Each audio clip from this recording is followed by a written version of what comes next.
সালাম আলাইকুম। সকল আরব প্রবাসী বাংলাদেশি ভাইদের জানাই সালাম এবং শুভেচ্ছা। যারা আরব প্রবাসী নতুন তাদের জন্য আরবি ভাষা শিক্ষা ক্লাস খুবই গুরুত্বপূর্ণ। তো চলুন দেরি না করে আজকের মূল পর্বে শুরু করি। এখানে মিন শব্দের অর্থ হচ্ছে কে, ইজি শব্দের অর্থ হচ্ছে আসা, মাইজি শব্দের অর্থ হচ্ছে আসে নাই, জেদিদ শব্দের অর্থ হচ্ছে নতুন, নফর শব্দের অর্থ হচ্ছে লোক, বিলাদ বিলাদ শব্দের অর্থ হচ্ছে দেশ। মাফি মালুম শব্দের অর্থ হচ্ছে জানি না।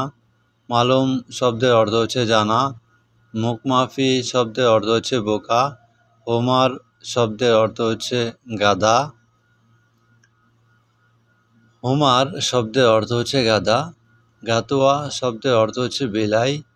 গাতুয়া শব্দের অর্থ হচ্ছে বিলাই। গাভী শব্দের অর্থ হচ্ছে গরু। সাজর শব্দের অর্থ হচ্ছে গাছ। পরাগা শব্দের অর্থ হচ্ছে কাগজ। কলম কলম শব্দের অর্থ হচ্ছে কলম। গলম শব্দের অর্থ হচ্ছে কলম। বাতানিয়া শব্দের অর্থ হচ্ছে কম্বল। বাতানিয়া শব্দের অর্থ হচ্ছে কম্বল। সেরির শব্দের অর্থ হচ্ছে খাট। শাহিন শব্দের অর্থ হচ্ছে চার্জার। মুকাইফ শব্দের অর্থ হচ্ছে এসি। তমর শব্দের অর্থ হচ্ছে খেজুর। বিয়াহ শব্দের অর্থ হচ্ছে বিক্রি। বিয়াহ শব্দের অর্থ হচ্ছে বিক্রি। স্ত্রী শব্দের অর্থ হচ্ছে কেনা। স্ত্রী শব্দের অর্থ হচ্ছে কেনা। জীব শব্দের অর্থ হচ্ছে দেওয়া। জীব শব্দের অর্থ হচ্ছে দেওয়া। কাম শব্দের অর্থ হচ্ছে গত। কাম শব্দের অর্থ হচ্ছে গত। মালাবেস শব্দের অর্থ হচ্ছে কাপড়। মালাবেস শব্দের অর্থ হচ্ছে কাপড়। শিল শব্দের অর্থ হচ্ছে নেওয়া। শিল শব্দের অর্থ হচ্ছে নেওয়া। এমসিক শব্দের অর্থ হচ্ছে ধরা। এমসিক শব্দের অর্থ হচ্ছে ধরা। গলদ শব্দের অর্থ হচ্ছে ভুল। গলদ শব্দের অর্থ হচ্ছে ভুল। আসলি শব্দের অর্থ হচ্ছে আসল। আসলি শব্দের অর্থ হচ্ছে আসল। তো ভিউয়ার্স, ভিডিওটা স্কিপ না করে শুরু থেকে শেষ পর্যন্ত দেখেন ইনশাআল্লাহ। যারা আরবি ভাষায় দুর্বল, যারা আরবি ভাষায় কথা বলতে পারেন না, তাদের জন্য খুবই গুরুত্বপূর্ণ এটা আজকের এই ক্লাস। আনারো ল্যাকিন ইন্তারো আওয়াল শব্দের অর্থ হচ্ছে আমি যাব কিন্তু তুমি আগে যাও। ভিউয়ার্স, এখানে আনা শব্দের অর্থ হচ্ছে আমি। রোহ শব্দের অর্থ হচ্ছে যাওয়া। ল্যাকিন শব্দের অর্থ হচ্ছে কিন্তু। ইন্তা শব্দের অর্থ হচ্ছে তুমি। রোহ শব্দের অর্থ হচ্ছে যাওয়া। আওয়াল শব্দের অর্থ হচ্ছে প্রথম।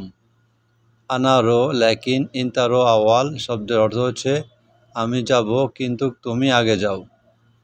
ইন্তারো বাদিন শুফ এস মুশকিল শব্দের অর্থ হচ্ছে তুমি গিয়ে দেখো কী সমস্যা। বাদিন ইত্তেসাল আনারো শব্দের অর্থ হচ্ছে পরে কল করো আমি যাব। ভিউয়ার্স, এখানে ইন্তা শব্দের অর্থ হচ্ছে তুমি। রোহ শব্দের অর্থ হচ্ছে যাওয়া।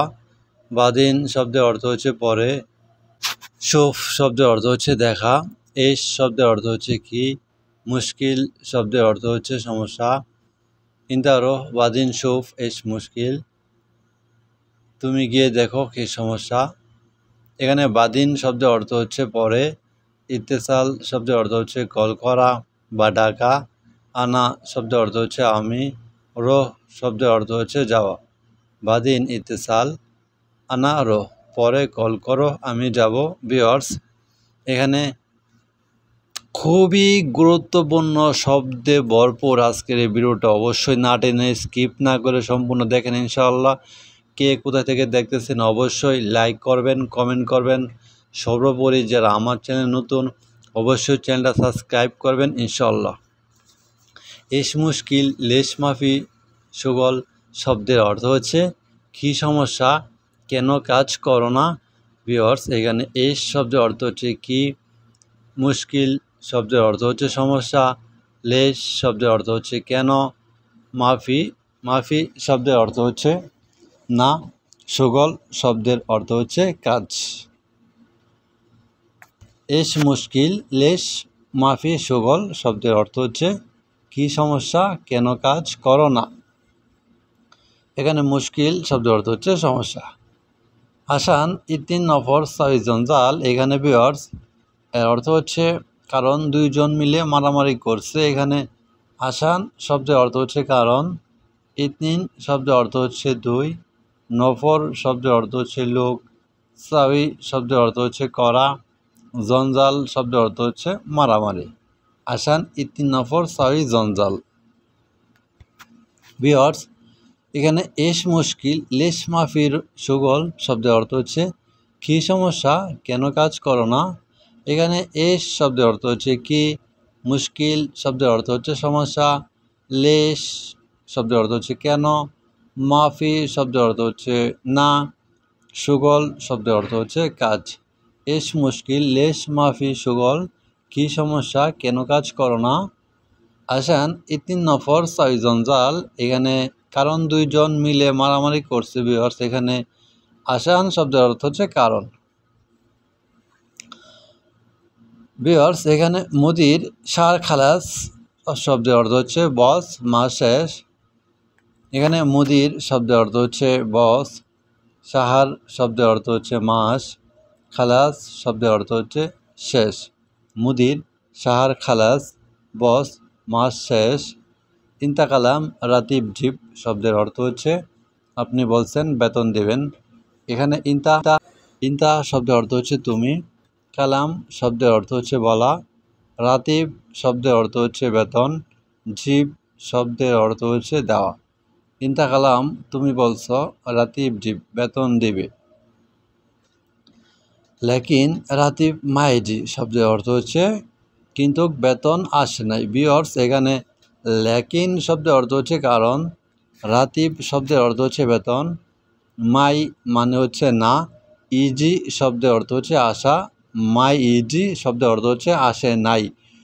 তুমি বলছো বেতন দিবা কিন্তু বেতন আসে নাই, এটা হচ্ছে লেকিন রাতিব মাইজি। মুদির সার খালাস ইন্তাকালাম রাতিব জিব লেকিন রাতিব মাইজি। বস, আপনি বলছেন বেতন দিবেন কিন্তু মাস শেষ কিন্তু এখনো বেতন আসে নাই। সিদা কালাম রাতিব মিতাইজি শব্দের অর্থ হচ্ছে সোজা করে বলো বেতন কবে আসবে। ভিউয়ার্স, এখানে সিদা শব্দের অর্থ হচ্ছে সোজা, কালাম শব্দের অর্থ হচ্ছে বলা, রাতিব শব্দের অর্থ হচ্ছে বেতন, মিতা শব্দের অর্থ হচ্ছে কখন, ইজি শব্দের অর্থ হচ্ছে আশা। সিদা কালাম রাতিব মিতাইজি মানে সোজা করে বলো বেতন কবে আসবে। তারপর বস বলতেছে মাফি মুশকিল বোকরা এজি শব্দের অর্থ হচ্ছে সমস্যা নেই, আগামীকাল আসবে। এখানে মাফি শব্দের অর্থ হচ্ছে না, মুশকিল শব্দের অর্থ হচ্ছে সমস্যা, বুকরা শব্দের অর্থ হচ্ছে আগামীকাল, ইজি শব্দের অর্থ হচ্ছে আশা। মাফি মুশকিল বুকরা এজি, সমস্যা নেই, আগামীকাল আসবে। সুবা সা তামানিয়া ইজি, সকাল 8টার সময় আসবে। এখানে সুবা শব্দের অর্থ হচ্ছে সকাল, সা শব্দের অর্থ হচ্ছে সময় বা ঘন্টা, তামানিয়া শব্দের অর্থ হচ্ছে 8, ইজি শব্দের অর্থ হচ্ছে আশা। রাতিব কামজিব শব্দের অর্থ হচ্ছে বেতন কয়টা দিবেন। রাতিব শব্দের অর্থ হচ্ছে বেতন, কাম শব্দের অর্থ হচ্ছে কত, জিব শব্দের অর্থ হচ্ছে দেওয়া। রাতিব কামজিব বেতন কয়টা দিবেন। আসান ইতিন সার খালাস, কারণ 2 মাস শেষ। এখানে আসান শব্দের অর্থ হচ্ছে কারণ। আনা জেদিদ শব্দের অর্থ হচ্ছে আমি নতুন। এখানে আনা শব্দের অর্থ হচ্ছে আমি, জেদিদ শব্দের অর্থ হচ্ছে নতুন। আনা জেদিদ শব্দের অর্থ হচ্ছে আমি নতুন। কিদা কিদা, এখানে কিদা কিদা শব্দের অর্থ হচ্ছে এদিক সেদিক। আলহিন, আলহিন শব্দের অর্থ হচ্ছে এখন, আলহিন শব্দের অর্থ হচ্ছে এখন। গেদিম, গেদিম শব্দের অর্থ হচ্ছে পুরাতন, গেদিম শব্দের অর্থ হচ্ছে পুরাতন। হালিব, হালিব শব্দের অর্থ হচ্ছে দুধ, হালিব শব্দের অর্থ হচ্ছে আনা জেদিদ কিদা কিদা আলহিন গেদিম হালিব। ভিউয়ার্স, এখানে পাশাপাশি আরবি এবং পাশাপাশি বাংলা শব্দ দেওয়া আছে। ভিডিওটা অবশ্যই আপনারা না টেনে স্কিপ না করে শুরু থেকে শেষ পর্যন্ত দেখেন ইনশাআল্লাহ। যারা আরব প্রবাসী নতুন তাদের জন্য ভিডিওটা খুবই গুরুত্বপূর্ণ। মাত্র 10 মিনিট, মাত্র 10 মিনিটে আপনারা হচ্ছে আরবি ভাষা শেখার ক্ষেত্রে অনেকটুকু এগিয়ে যাবেন ইনশাআল্লাহ। কারণ এখানে প্রত্যেকটা শব্দ হচ্ছে গুরুত্বপূর্ণ আরবি ভাষা শেখার ক্ষেত্রে। সাথে থাকার জন্য ধন্যবাদ সবাইকে। আজকের মতো এখানে বিদায়। আসসালামু আলাইকুম।